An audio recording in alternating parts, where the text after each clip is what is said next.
Bons estudos a todos. Eu vou falar agora sobre a ordem de classificação dos créditos na falência e aproveito para fazer uma singela homenagem à professora Rose Giacomin, que tive o privilégio de tê-la a me ensinar essa matéria na Faculdade Pitágoras do campus Cidade Jardim. E sempre é bom lembrar aquelas pessoas que conseguem, através do seu conhecimento, beneficiar os alunos da forma que a professora Rose fez, não só no meu caso, como de todos aqueles que tiveram a oportunidade e o privilégio de a tê-la como docente. Então vamos lá. Os créditos concursais, eles têm uma regra de pagamentos no caso da existência de concursos de credores. Então, fiz aqui um esqueminha, vou passar aqui primeiro a grosso modo e depois no passo a passo. Em primeiro lugar, vem os créditos derivados da legislação do trabalho, limitados a 150 salários mínimos por credor. Depois vem os créditos com garantia real, está aqui representado por uma coroa. Na verdade são duas coroas porque está em segundo lugar. Depois os créditos tributários, vem aqui o famoso leão da Receita Federal, inesquecível infelizmente, não é? Para todos os brasileiros, que vem em terceiro lugar, daí os 3 leões. Depois vem o privilégio, os créditos com privilégio especial. Eu lembrei aqui do nosso querido, saudoso Ayrton Senna, grande brasileiro, não é? Porque ele tinha um carro da Lotus que tinha o patrocínio de um player special, além de ser uma pessoa especial também. Então, em 4 vezes levantando o troféu, na verdade o Ayrton Senna levantou mais de 4 vezes, e eu estendo um pouco o comentário exatamente para fixar. Tá aí as 4 taças, o Ayrton Senna erguendo as 4, e como sequência no concurso de credores, fica em 4º lugar o privilégio especial. Depois vem o privilégio geral, eu coloquei a geral do Mineirão para não esquecer. Os créditos quirografários em 6º lugar, as multas contratuais em 7º, e os créditos subordinados a saber. Então agora eu vou começar no passo a passo, só dando mais uma detalhada, começando aqui pelos créditos derivados da legislação trabalhista, limitados a 150 salários. Isso o legislador limitou para restringir a possibilidade de fraudes entre empregados e empregadores, para simular reclamações de monta muito elevada. Então ficou aí cercado a 150 salários mínimos por credor. E os decorrentes de acidente de trabalho. No caso de acidentes de trabalho, não há limitação de 150 salários mínimos. No tocante aos créditos com garantia real, que são aqueles créditos de hipoteca, penhor, alienação fiduciária, entre outros, esses créditos são garantidos ao valor do bem oferecido em garantia, e o valor será conhecido somente com sua alienação depois de arrecadado, ou seja, não se pode creditá-los, vamos dizer, no concurso de credores, pelo valor da cártula, onde foi estimado, seja na alienação fiduciária, na hipoteca, lá tem um valor de avaliação do bem. Então, deverá ser apurado. Porém, o bem poderá ser alienado ou adjudicado pelos próprios credores de imediato à arrecadação, não sendo mais necessário se esperar a formação do quadro de credores, evitando-se a natural depreciação e consequente desvalorização.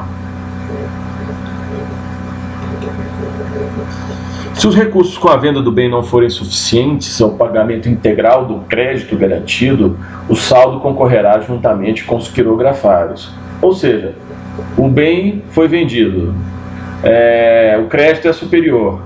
Essa diferença já não entra em segundo plano de garantia, entra lá juntamente com os quirografários.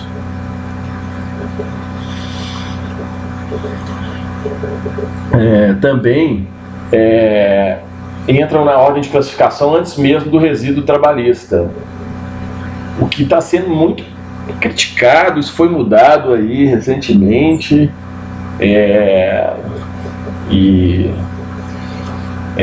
o saldo, além dos 150 salários mínimos, eles vêm depois dos quirografários, não é? Então realmente é uma situação bem questionável. Depois vem os créditos tributários, está aí o leão do imposto de renda, está em terceiro lugar na sequência.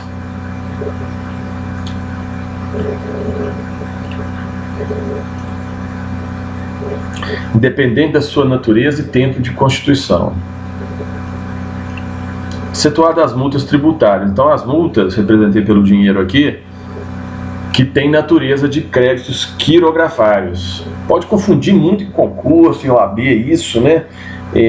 Vai ter uma assertiva lá que pode falar assim, que as multas tributárias precedem, no concurso de credores, os créditos com natureza de quirografários. Então, errada, né? Estaria errado, porque ele está junto. Então, em terceiro lugar, continua créditos tributários, qual seja a dívida ativa, né, inscritos na dívida ativa, excetuadas as multas. Volta aqui a seção das multas, que está lá juntamente nos créditos quirografários. Os créditos tributários de qualquer natureza e tempo de constituição, inclusive das autarquias. Em relação aos entes federativos, em primeiro lugar, dentro da prevalência dos créditos tributários, os créditos da União têm essa prioridade. Em seguida, dos estados, do Distrito Federal e suas autarquias, após os municípios e suas autarquias. Então tem uma escalinha dentro do nível de pagamento, vamos dizer assim, a ser acreditado para os entes governamentais. São exemplos de créditos incluídos nessa categoria: os impostos, taxas, contribuição devida à seguridade, anuidade de conselhos de comerciais autônomos, representantes comerciais, por exemplo, entre outros. E aí passamos agora para o privilégio especial, que está em quarto, créditos com privilégio especial, que está em quarto plano. Está aqui o Ayrton Senna com as 4 taças. Vai ser difícil de alguém esquecer isso, não vai? Que o privilégio especial ele está abaixo dos 3 leões, que o Ayrton Senna tem 4 taças, que está abaixo das 2 coroas, que está abaixo aqui do trabalhador com a pazinha aqui fazendo o serviço dele. Essa técnica de memorização realmente ajuda demais na hora da prova lá do concurso, seja qual for o concurso, antes ou depois de formado, OAB, concurso, qualquer um, ENAD, cada um pode fazer seus esqueminhas aí, aliando essa conjunção de vetores, qual seja símbolos, imagens, cores, a própria estruturação hierárquica do tema, não é? Que aqui nós estamos usando um software de mapas mentais, tá certo? Então vamos lá, então estamos aqui no quarto plano, voltando para o foco, que são os privilégios especiais, estão inseridos nessa categoria: o credor por benfeitorias necessárias ou úteis sobre a coisa beneficiada, o autor da obra, está aí o livro, pelos direitos do contrato de edição, sobre os exemplares dela na massa do editor, os credores titulares de direito de retenção sobre a coisa retida, então também na classe do privilégio especial, os subscritores ou candidatos à aquisição de unidade condominial sobre as quantias pagas ao incorporador falido. Aí cabe lembrar aqui, nesse particular, que nós tivemos aqui em Minas um caso muito trágico, que foi da incorporadora Encol na década de 80, que deixou muita gente aí de boa fé em maus lençóis, tem investido suas reservas para adquirir o seu imóvel, que naquela época se comprava muito em planta, Então, para contextualizar aí quem adquiriu de incorporador falido imóvel. O crédito titular de nota de crédito industrial, também da mesma forma está dentro do privilégio especial, e o crédito de comissão de vendas também está dentro do privilégio especial. Agora vamos para o privilégio geral. Está aqui a geral do Mineirão em quinto lugar.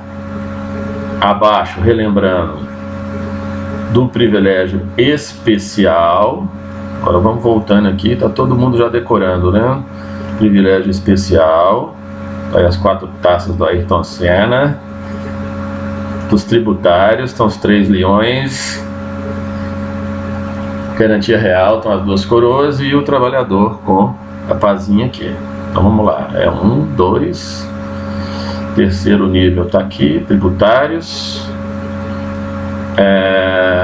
quarto nível especial, quinto nível chegamos na geral, chegamos no privilégio geral, na geral do Mineirão que está aqui.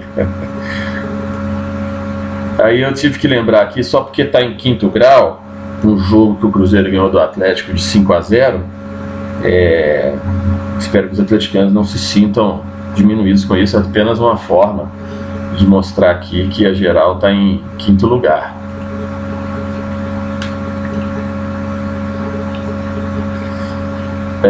Então o privilégio geral contempla nesse nível de pagamento, né, no concurso de credores, despesas com funeral do falido, do cônjuge e filhos do devedor falecido, moderadamente. Detalhe para moderadamente, né? Os concursos podem cair assim: concurso e filhos do devedor falecido em qualquer valor, por exemplo. Está errado, né? Custas judiciais e arrecadação da massa. Aqui é o dinheiro e o martelinho do juiz, também privilégio geral. É sempre bom para quem estiver olhando, muitas pessoas aí do canal já sabem como é que é o esquema. Olha para as 3 imagens e grava, depois lê. Muitas vezes na hora da prova lá do concurso vai lembrar das imagens, vai lembrar do texto. Doença no semestre anterior à morte do devedor. Então coloquei aqui 6 médicos e 6 meses, tá certo? Para não esquecer que é o semestre e as despesas com a doença antes da morte do devedor. Também privilégio geral em quinto plano. Aí vem também, como privilégio geral, o crédito pelos salários dos empregados, também 6 meses. Aí coloquei perto aqui para lembrar. Lembra das doenças antes da morte do devedor, lembra também dos empregados domésticos. A mantença do devedor falecido e de sua família no trimestre anterior do falecimento, aqui o calendário representando 3 meses. O crédito pelos impostos devido à fazenda pública no ano corrente e no anterior. Então aí já são, quer dizer, o residual do ano mais o ano anterior. Também o crédito decorrente de debêntures com garantia flutuante e os honorários de advogado na falência do seu devedor, aqui em quinto lugar. Salientando que os créditos quirografários sujeitos à recuperação judicial pertencentes a fornecedores de bens ou serviços que continuarem a provê-los normalmente, após o período de recuperação judicial, terão um privilégio geral de recebimento em caso de decretação de falência, no limite dos valores referidos aos bens ou serviços fornecidos durante o período de recuperação. Observação. Aí estamos agora no 6º nível, que são os credores quirografários. O que está contemplado nessa classe de credores? Os saldos dos créditos não cobertos pelo produto da alienação de bens vinculados ao seu pagamento. Ou seja, o bem, lá no caso da alienação fiduciária, ele está lá tinha lá que ele garantiria um pagamento de 2 milhões. Foi vendido por 1 milhão, então esse 1 milhão residual entra aqui. Da mesma forma, os saldos dos créditos derivados da legislação do trabalho que excederem os 150 salários, aqueles não demais previstos. Os créditos trabalhistas cedidos a terceiros serão considerados também quirografários.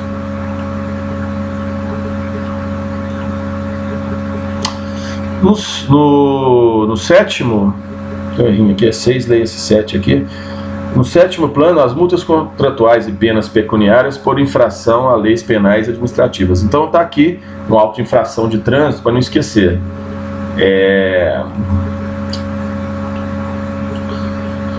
E previstos em lei ou em contrato. Quer dizer, pode ser multas contratuais, multas legais, né, advindas do poder de polícia da administração, e também tributárias. Quer dizer, penais, administrativas, tributárias. Então, no sentido bem amplo, aí, as multas vêm em sétimo lugar. E, por fim, créditos subordinados, que são aqueles dos sócios e dos administradores sem vínculo empregatício. Coloquei aqui o PJ para lembrar. Não são oponíveis à massa os valores decorrentes de direito de sócio ao recebimento de sua parcela do capital social na liquidação da sociedade. E as cláusulas penais dos contratos unilaterais não serão atendidas se as obrigações neles estipuladas se vencerem em virtude da falência.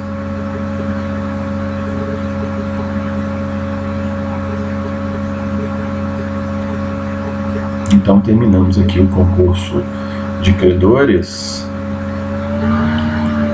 dos créditos concursais. Agora, para finalizar, eu vou falar dos créditos que precedem, quer dizer, tem privilégio em relação aos créditos concursais, são extras concursais, são aqueles créditos trabalhistas de natureza salarial vencidos nos 3 meses anteriores à decretação da falência, até o limite de 5 salários mínimos por trabalhador. Serão pagos tão logo haja disponibilidade em caixa. Então, quer dizer, isso precede todas aquelas hipóteses lá já faladas nos créditos concursais. Também são, nessa sequência,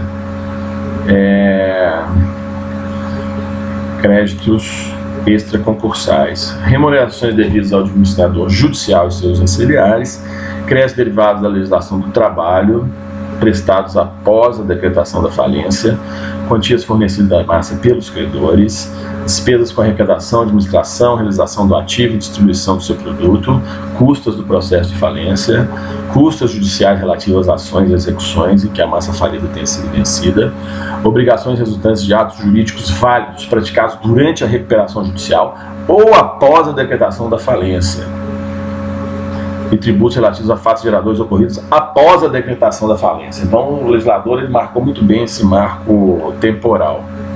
E 2 peculiaridades: primeiro, que as fazendas públicas e o INSS poderão deferir parcelamento de seus créditos em sede de recuperação judicial, de acordo com o CTN, e as microempresas e empresas de pequeno porte farão jus a prazos de 20% superiores àqueles regularmente concedidos às demais empresas. E no mais, quem tiver com curiosidade de estudar direito, eu indico a Faculdade Pitágoras, notadamente a unidade lá do campus Cidade Jardim, como experiência própria. Um abraço a todos.